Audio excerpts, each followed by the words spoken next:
ஓம் சாந்தி. இன்றைய சாகார முரளியிலிருந்து முக்கிய கருத்துக்கள். இன்றைய முரளியின் தேதி 9/10/2024. பாபா சொல்கிறாங்க, இனிமையான குழந்தைகளே, உலகத்தின் ராஜ்யம் உடல் பலம் மூலம் பெறப்படுவது இல்லை. அதற்கு யோக பலம் வேண்டும். இதுவும் ஒரு விதிமுறை ஆகும்.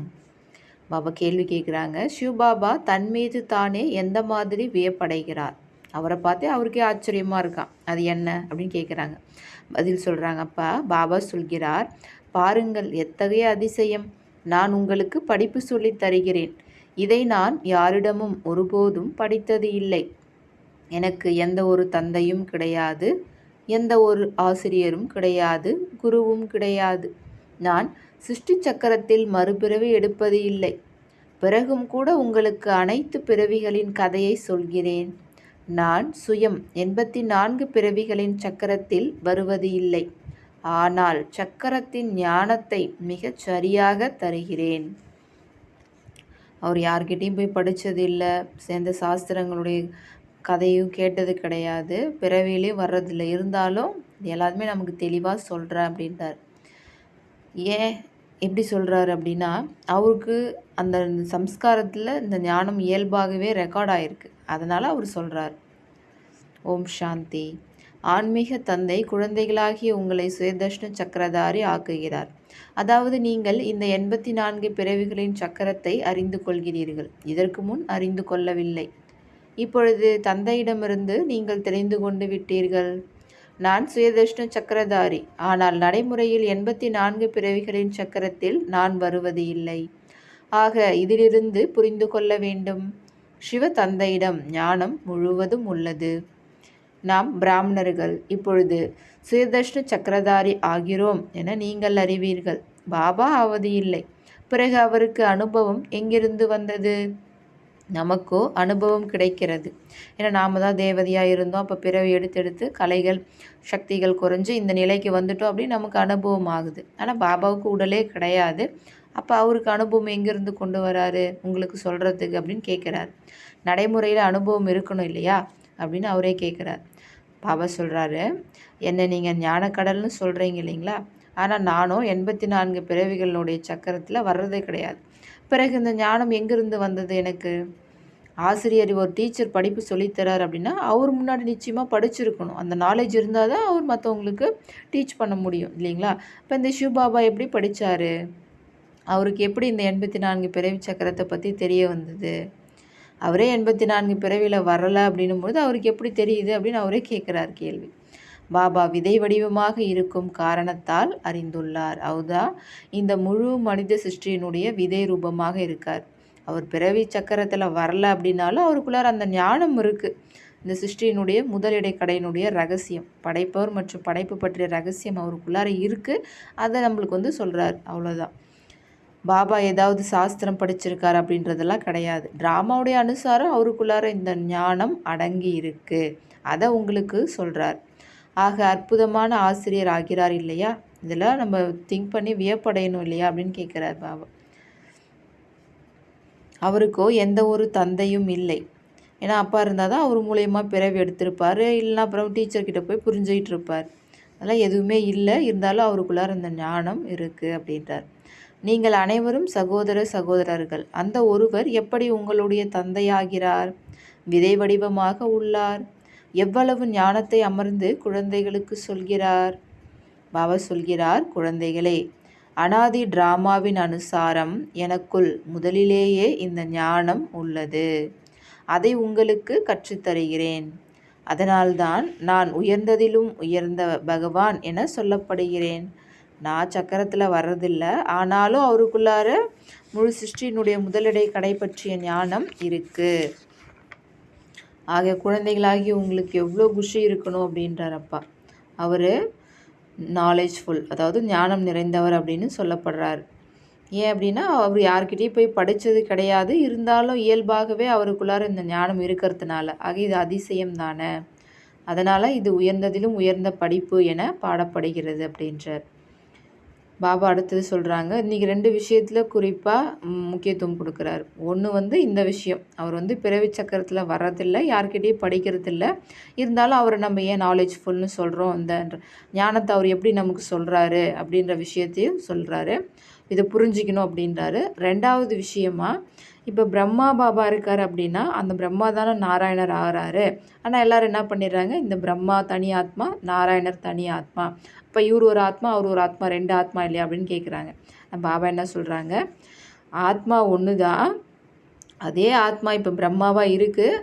படித்து பாபா கிட்டேருந்து ஆசை அடைஞ்சு அந்த ஆத்மா தான் நாராயணராக போய் பிறவி எடுக்குது. ஆத்மா ஒன்று தான், 2 ஆத்மா கிடையாது அப்படின்றார். இது தேவதாவின் ஒரு எடுத்துக்காட்டாக காட்டப்படுகிறது. இந்த பிரம்மா தான் விஷ்ணுவாக ஆகிறாரு, அதாவது நாராயணராக ஆகிறாரு அப்படின்றத சொல்லும்போது இந்த விஷயத்தை புரிய வைக்க சொல்கிறார். பாபா மிகவும் ஆழமான ஞானத்தை சொல்கிறார். அது அவரை தவிர வேறு யாராலுமே கற்றுத்தர முடியாது. அதே போல தான் சரஸ்வதி மற்றும் லக்ஷ்மி, இந்த 2 பேருக்குமே 2 ஆத்மாக்களா அப்படின்னா கிடையாது. ஒரே ஒரு ஆத்மா தான், சரீரம்தான் வேறு. இப்போ அவங்க சரஸ்வதியாக இருக்காங்க, அதுக்கப்புறம் சத்யுகத்தில் போயிட்டு லக்ஷ்மியாக மாறுறாங்க. அதனால் ஓர் ஆத்மாவாகவே எண்ணப்படுகிறது அப்படின்றார். ஆத்மா ஒன்று தான், இந்த ஆத்மா தான் 84 பிறவிகள் எடுக்குது. அப்போ வெவ்வேறு உடல் கிடைக்குது அப்படின்றார். அந்த உடலுக்கு ஏற்ற மாதிரி அந்த பெயர்களும் வைக்கப்படுது. பிராமணர் தான் பிறகு தேவதையாகவும், தேவதை தான் பிறகு சத்திரியராகவும் ஆகிறாங்க. ஆகையால் அம்சோ என்பதனுடைய அர்த்தம் எவ்வளோ நல்லா இருக்குது அப்படின்றார். இவை ஆழத்திலும் ஆழமான விஷயங்கள். இதிலும் கூட முதலிலோ இந்த புரிதல் வேண்டும். அதாவது நாம் ஒரு தந்தையினுடைய குழந்தைகள், இதை நல்லா ஃபஸ்ட்டு புரிஞ்சுக்கணுன்றார். ஆத்மாக்கள் அனைவரும் உண்மையில் பரந்தாமத்தில் வசிப்பவர்கள். இங்கே பாகத்தை நடிப்பதற்காக வந்திருக்கோம். இது ஒரு விளையாட்டு. பாபா உங்களுக்கு இந்த விளையாட்டினுடைய சாரத்தை அமர்ந்து சொல்லித்தரார். பாபாவோ முதலிலேயே இதை அறிந்திருக்கவே செய்கிறார். ஆனால் அவருக்கு யாருமே சொல்லித்தரலை. பாபா சொல்லித்தராரு, பிறகு நீங்கள் இதை மறந்து போயிடுறீங்க அப்படின்றார். சிவபாபா இந்த பிரம்மாவின் உடலில் அமர்ந்து இந்த சிருஷ்டி சக்கரத்தின் ஞானத்தை சொல்கிறார். மனிதர்களோ பொய்யாக சிருஷ்டியின் ஆயுளையோ எவ்வளவு நீண்டதாக கூறிவிட்டனர். புது உலகம்தான் பிறகு பழைய உலகமாக ஆகிறது. புது உலகம் சொர்க்கம்னு சொல்லப்படுது, பழைய உலகம் நரகம்னு சொல்லப்படுது. உலகம் ஒன்று தான், ஆனால் அதே உலகம்தான் புதுசாக இருந்து பழையதாக ஆகுது. இந்த புதிய உலகத்தில் தேவி தேவதைகள் இருக்காங்க, அங்கே அளவற்ற சுகம் இருக்கும்.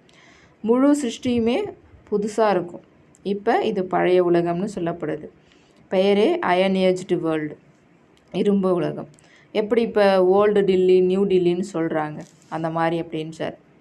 பாபா புரிய வைக்கிறாங்க. இங்கே ஓல்டு டில்லி நியூ டில்லின்னு சொல்கிறாங்க. ஆனால் பாபா என்ன சொல்கிறாங்கன்னா, புது உலகத்தில் தான் நியூ டில்லி இருக்கும், இது பழைய உலகம் தானே, அப்போ இது ஓல்டு டில்லி தானே, இது ஏன் நியூ டில்லின்னு சொல்கிறாங்க அப்படின்றார். இதை நியூன்னு எப்படி சொல்ல முடியும்? ஏன்னா உலகம் புதுசாக இந்த உலகம் முழுவதுமே மாறிடுச்சு அப்படின்னா அப்போ அங்கே ஒரு ஸ்தாபன ராஜ்யம் உருவாகுது அப்படின்னா அப்போ அதை புதுசுன்னு சொல்லலாம் இல்லையா? இப்போ இது பழைய உலகம் தானே, அதனால் இது ஓல்டு டில்லின்னு தானே சொல்லணும் அப்படின்றார். அந்த நியூ டில்லி, அந்த புது உலகத்தில் புது டில்லி இருக்கும். அதில் தான் லக்ஷ்மி நாராயணர் ஆட்சி செய்வாங்க. அதுதான் சத்யுகம்னு சொல்லப்படும். நீங்கள் இந்த பாரதம் முழுவதிலுமே ராஜ்யம் செய்வீங்க. உங்கள் சிம்மாசனம் யமுனை நதிக்கரையில் இருக்கும். பிறகு பார்த்தீங்க அப்படின்னா ராவண ராஜ்யத்தில் கூட சிம்மாசனம் அங்கே தான், கோட்டை அங்கே தானே இருக்குது. ராமராஜ்யத்தினுடைய சிம்மாசனமும் இங்கே தான் இருக்கும் அப்படின்றார். பெயர் டில்லின்னு இருக்காது அங்கே சத்யுகத்தில், ஏன்னா அது ஃபரிஸ்தான், தேவதைகளுடைய ராஜ்யம்.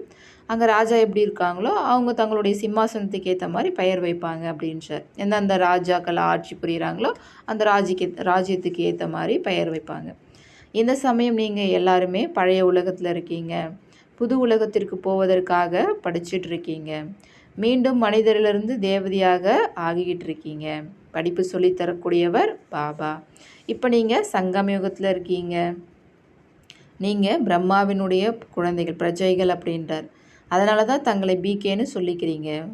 உண்மையில் சிவத்தந்தை நிராகாரமாக இருக்கிறதுனால சிவபாபாவினுடைய குழந்தைகள் சிவவம்சி நீங்கள். பிறகு சாகாரத்தில் இந்த பிரஜாபிதா பிரம்மாவினுடைய குழந்தைகள்னும் போது சகோதர சகோதரிகளாக ஆகிறீங்க. மற்றபடி வேறு எந்த சம்பந்தமும் கிடையாது. பிராமணர்களுக்கு உச்சி குடுமி இருக்கும். குடுமி என்பது பிராமணர்களுடைய அடையாளம். இது பிராமணர்களாகிய உங்களுடைய குலம். அவங்க கலியுக பிராமணர்கள். இந்த பிராமணர்கள் அதிகமாக வழிகாட்டிகளாக இருக்காங்க. அதில் கூட ஒரு டைப் வந்து ஈமச்சடங்குகள் செய்கிறாங்க, இன்னொரு டைப் வந்து கீதை சொல்கிறாங்க. இப்போ பிராமணர்கள் நீங்கள் கூட கீதை சொல்கிறீங்க, அவங்களும் கீதை சொல்கிறாங்க. ஆனால் எவ்வளோ வித்தியாசம் இருக்குது அப்படின்றாங்க. ஏன்னா இப்போ நீங்கள் சொல்கிறீங்க கிருஷ்ணரை பகவான்னு சொல்ல முடியாது. அவர் வந்து தேவதை, தெய்வீக குணங்கள் கொண்டவர். அவரை இந்த கண்களால் பார்க்க முடியும் உடல் இருக்கிறதுனால. ஆனால் சிவனுடைய கோவிலுக்கு போனீங்க அப்படின்னா சிவனுக்குன்ட்டு தனக்குன்னு உடல் கிடையாது. அவர் சுப்ரீம் சோல். நம்மளும் சோல் தான், ஆனால் நம்மள மாதிரி அவரும் சோலாக தான் இருக்கார். பட் அவர் மட்டும் ஏன் நம்ம சுப்ரீம் சோல் அப்படின்னு சொல்கிறோன்னா, அவர் எல்லாரையும் விட உயர்ந்தவர், உயர்ந்த பரந்தாமத்தில் வசிக்கக்கூடியவர், பிறப்பிறப்புக்கு அப்பாற்பட்டவர், சுகதுக்கத்துக்கும் அப்பாற்பட்டவர். அதனால தான் அவர் நம்ம சுப்ரீம் அப்படின்னு சொல்கிறோம். சுப்ரீம் சோல்னால் மிக மேலானவர், உயர்ந்ததிலும் உயர்ந்த இடத்துல இருக்கக்கூடியவர்னு அர்த்தம். ஈஸ்வர், பிரபு, பகவான் அப்படின்னு சொல்கிறாங்க. ஆனால் அதனுடைய அர்த்தம் எதுவும் வெளிப்படுறது இல்லையே அப்படின்றாரப்பா. பரமாத்மா தான் சுப்ரீம் சோல், நீங்களாம் நான் சுப்ரீம், மேலானவர் இல்லை அப்படின்றார். உங்கள் ஆத்மா மற்றும் அந்த ஆத்மாவுக்கு இடையில் எவ்வளோ வேறுபாடு இருக்குது பாருங்கள். அந்த ஆத்மானா பரமாத்மா, சிவபாபாவுக்கும் உங்களுக்கு எவ்வளோ வேறுபாடு டிஃப்ரென்ஸ் இருக்குதுன்னு பாருங்கன்றார். ஒவ்வொருவருக்கும் முதல்ல தந்தை வேண்டும், பிறகு ஆசிரியர் வேண்டும், பிறகு கடைசியில் குருவும் வேண்டும். பாபா சொல்கிறாங்க, நான் உங்களுக்கு தந்தையாகவும் ஆகிறேன், பிறகு ஆசிரியர் ஆகிறேன், பிறகு நானே உங்களுக்கு சத்கதி அளிக்கும் சத்குருவாகவும் ஆகிறேன். சத்கதி அளிக்கக்கூடிய குரு ஒரே ஒருத்தர் தான். மற்ற குருக்கள் அநேகர் இருக்காங்க, ஆனால் சத்கதி அளிக்கக்கூடியவர் இவர் ஒருத்தர் தான் அப்படின்றார். நீங்கள் அனைவரும் சத்யுகத்திற்கு செல்வீர்கள், மற்ற அனைவரும் சாந்தி தாமத்திற்கு சென்று விடுவார்கள். அதை பரந்தாமம்னு சொல்கிறோம். சத்யுகத்தில் ஆதி சனாதன தேவி தேவதா தர்மம் இருந்தது. அப்போ வேறு எந்த தர்மமும் கிடையாது. மற்ற அனைத்து ஆத்மாக்களும் முக்தி தாமம் போயிடுவாங்க. சத்கதி என சொல்லப்படுவது சத்யுகம். பாகத்தை நடித்து நடித்து பிறகு துர்கதியில் வந்துடுறாங்க. சத்கதியிலிருந்து கடைசியாக துர்கதிக்கு வந்துடுறாங்க. நீங்கள் தான் முழுமையாக 84 பிறவிகள் எடுக்கிறீங்க. 9 லட்சம் பேர் தான் ஃபஸ்ட்டு வராங்க. அவங்க தான் 84 பிறவிகள் எடுப்பாங்க. பிறகு மற்றவர்கள்லாம் வந்துக்கிட்டே இருப்பாங்க அப்படின்றார். கீதையில் பகவான் வாக்கு என்பதாக உள்ளது. இப்பொழுது நீங்கள் புரிந்து கொண்டு விட்டீர்கள். ஆதிசனாதன தேவி தேவதா தர்மத்தை ஒன்றும் கிருஷ்ணர் படைக்கவில்லை. இதையோ தந்தைதான் ஸ்தாபனை செய்கிறார்.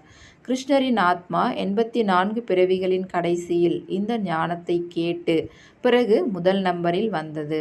இந்த விஷயங்கள் புரிந்து கொள்ள வேண்டியவை ஆகும். அதில் தினந்தோறும் படிக்கணும் அப்படின்றார் பாபா. ஏன்னா நீங்கள் காட்லி ஸ்டூடெண்ட். பகவான் வாக்கு அல்லவா, நான் உங்களை ராஜாவுக்கெல்லாம் மேலான ராஜா ஆக்குகிறேன். பாபா வந்து கலியுக பதீத்தத்திலிருந்து சத்யுக பாவன தேவதை ஆக்குகிறார். இப்பொழுது பாபா சுகத்தின் உலகத்தை ஸ்தாபனை செய்து கொண்டிருக்கிறார். உங்களை சொர்க்கவாசி தேவதையாக ஆக்குகிறார். இப்பொழுது நீங்கள் புருஷோத்தம சங்கம யுகத்தில் இருக்கிறீர்கள். உத்தமத்திலும் உத்தம புருஷ் அல்லது நாரி ஆகிறீர்கள். நீங்கள் வருவதே இந்த லக்ஷ்மி நாராயணனாக ஆவதற்கு. மாணவர்கள் ஆசிரியரிடம் யோகம் வைக்கின்றனர். ஏன்னா நம்ம அந்த டீச்சர் மூலயமா தான் படித்து இந்த மாதிரி பதவி அடைவோம், இன்ஜினியராகவோ டாக்டராகவோ வக்கீலாவோ ஆகும்னு புரிஞ்சுருக்காங்க. அதனால் அவங்க அந்த டீச்சரை பற்றி அவங்க மூலயமா படிக்கணுன்றதை நினச்சிட்ருப்பாங்க. அதே போல் தான் நீங்களும் இந்த பரம்பிதா பரமாத்மா சிவன் கிட்ட யோகம் வைக்கிறீங்க. ஏன்னா அவர் தான் உங்களை தேவதையாக ஆக்குறாரு. தங்களுடைய தந்தையாகிய என்னை நினைவு செய்யுங்கள் என சொல்கிறார். நீங்கள் அவருடைய சாலிகிராம் குழந்தைகள். தன்னை ஆத்மா என உணர்ந்து தந்தையை நினைவு செய்யுங்கள். அவர்தான் ஞானம் நிறைந்தவர். தந்தை உங்களுக்கு உண்மையான கீதை சொல்கிறார். இந்த முழு சிருஷ்டியின் முதல் இடைக்கடை பற்றி அறிந்துள்ளார். எதுவரை அவர் சொல்லவில்லையோ அதுவரை நீங்கள் முதல் இடைக்கடை பற்றி புரிந்து கொள்ள முடியாது. இந்த சக்கரத்தை அறிந்து கொள்வதால் நீங்கள் சக்கரவர்த்தி ராஜா ஆகிறீர்கள். உங்களுக்கு இந்த பிரம்மா பாபா ஒன்றும் கற்பிக்கலை. இந்த பிரம்மா பாபாவுக்குள்ளார சிவபாபா பிரவேசமாகி ஆத்மாக்களாகி உங்களுக்கு நான் படிப்பு சொல்லித்தரேன் அப்படின்றார். இது புது விஷயம் இல்லையா? இது நடப்பது சங்கம யுகத்தில்தான். பழைய உலகம் முடிந்து போகும். ராமராஜ்யத்தில் இருந்தது சுகம், ராவண ராஜ்யத்தில் உள்ளது துக்கம். ஏனென்றால் அனைவரும் விகாரி ஆகிவிட்டுள்ளனர். அதுவே நிர்விகாரி உலகம். பாபா உங்களுக்கு யோக பலத்தை கற்றுத்தருகிறார். குழந்தைகள், நீங்கள் நினைவின் பலத்தினால் முழு உலகத்தின் ராஜ்யத்தையும் பெற்றுக்கொள்கிறீர்கள். எவ்வளவு உயர்ந்த படிப்பு! தந்தை சொல்கிறார், முதலில் பவித்ரத்தாவுக்கான உறுதிமொழி எடுத்துக்கொள்ளுங்கள். தூய்மையாவதால்தான் பிறகு நீங்கள் தூய்மையான உலகத்தின் எஜமானர் ஆவீர்கள். நல்லது. இனிமையிலும் இனிமையான தேடி கண்டெடுக்கப்பட்ட செல்ல குழந்தைகளுக்கு தாயும் தந்தையும் ஆகிய பாப் தாதாவின் அன்பு நினைவு மற்றும் காலை வணக்கம். ஆன்மீக குழந்தைகளுக்கு ஆன்மீக தந்தையின் நமஸ்காரம். ஆன்மீக தந்தைக்கு ஆன்மீக குழந்தையின் நமஸ்காரம். தாரணைக்கான முக்கிய சாரம். முதல் பாயிண்ட், கலியுக சம்பந்தங்கள் இச்சமயம் பந்தனங்கள். அவர்களை மறந்து தன்னை சங்கமயுக பிராமணர் என உணர வேண்டும். உண்மையான கீதையை கேட்கவும் சொல்லவும் வேண்டும். பழைய உலகம் முடிந்துவிடப் போகிறது. அதனால் தன்னுடைய அனைத்தையும் பயனுள்ளதாக ஆக்கிக்கொள்ள வேண்டும்.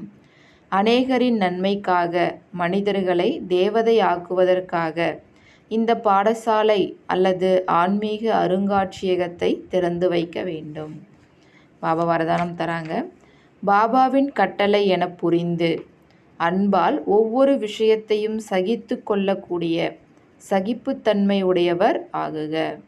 பாபா என்ன வரதானம் தராங்கன்னா, பாபாவினுடைய கட்டளைன்னு புரிஞ்சுக்கிட்டு அன்பால் ஒவ்வொரு விஷயத்தையும் நீங்கள் சகிச்சுக்கோங்க.